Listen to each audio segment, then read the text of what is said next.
perpendicular bisector.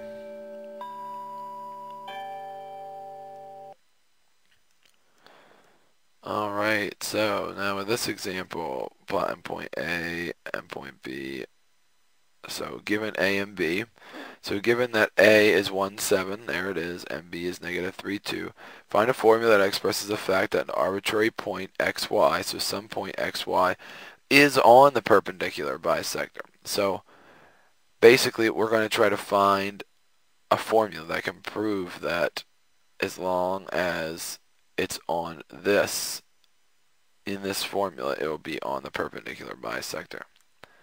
So xy is a point somewhere on the line that will be on the perpendicular bisector. And how do we know this? I need to find the distance of AP and BP and see if they are the same is basically what we need to do, because the key here is bisector, meaning cutting in half. So the point is, if I find the middle when I cut it in half, right, if I find the middle and I set them equal to each other, okay, if I do that, then that will give me the formula for the perpendicular bisector. So there's the distance formula.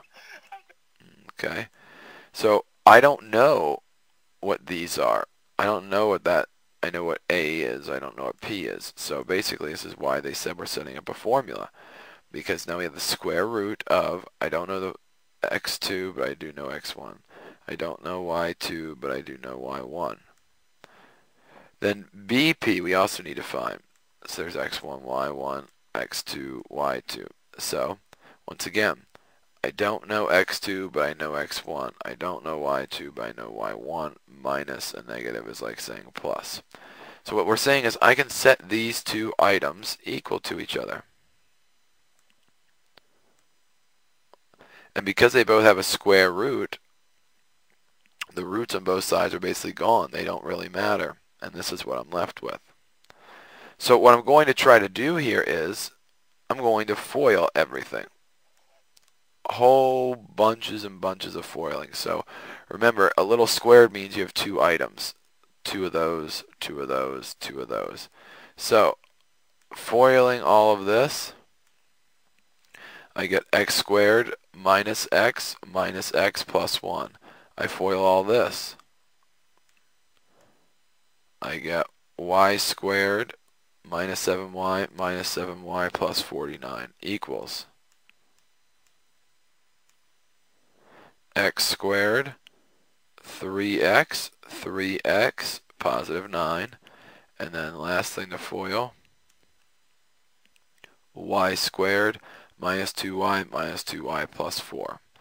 So I'm going to try to combine everything together, but let's do that there. So that side, I take the numbers together, I take the x's, I take the y's, so I end up with x squared minus 2x plus y squared minus 14y, and 1 plus 49 is 50.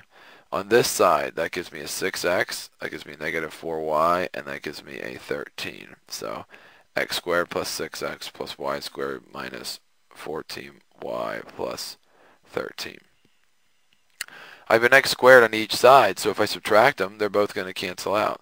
I have a y squared on each side, so if I subtract them, they're both going to cancel out, basically leaving me with this. And I can also move all the numbers together, which will give me this. And if I wanted to, I could also move all the x's together, which would give me a negative 14y, still at 37, and 8x, and a minus 14y.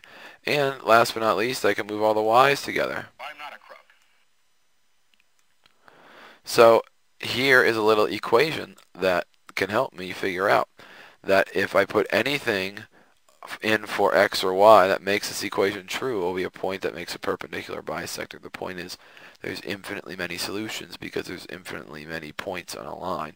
So if I put a 1 in here, then that means this would have to be, when I move it around, let's see, like 29 tenths, I guess, would have to be the answer. So the point, so if I put a 1, it'd be 1, and then comma 29 tenths is how that I'd end up getting the answer to the problem. Okay, so whatever your x and y are, that's what's going to be your answer.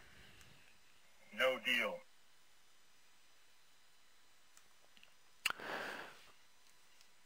Alrighty, so when we come back here, we'll finish up, hopefully, and we'll start with the midpoint formula.